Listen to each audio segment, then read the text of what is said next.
Maranatha, the Lord is Coming, a devotional by Ellen G. White. Persecuted for Christ's sake, July 6th. All that will live godly in Christ Jesus shall suffer persecution. 2 Timothy 3, verse 12. As Christ was hated without cause, so will his people be hated because they are obedient to the commandments of God. If he was pure, holy, and undefiled, who did good and only good in our world, was treated as a base criminal and condemned to death, his disciples must expect but similar treatment, however faultless may be their life and blameless their character. Human enactments, laws manufactured by satanic agencies under a plea of goodness and restriction of evil, will be exalted, while God's holy commandments are despised and trampled underfoot. And all who prove their loyalty by obedience to the law of Jehovah must be prepared to be arrested, to be brought before councils that have not for their standard the high and holy law of God.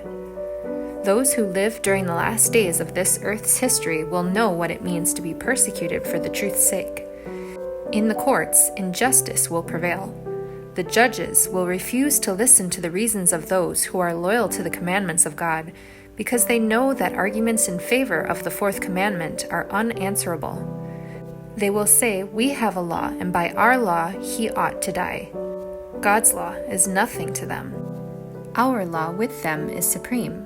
Those who respect this human law will be favored, but those who will not bow to the idol Sabbath will have no favors shown them.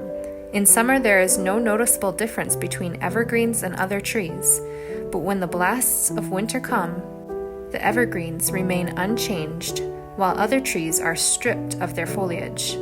So the false-hearted professor may not now be distinguished from the real Christian, but the time is just upon us when the difference will be apparent.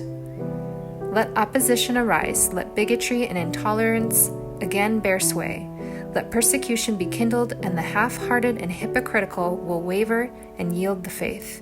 But the true Christian will stand firm as a rock, his faith stronger, his hope brighter than in days of prosperity.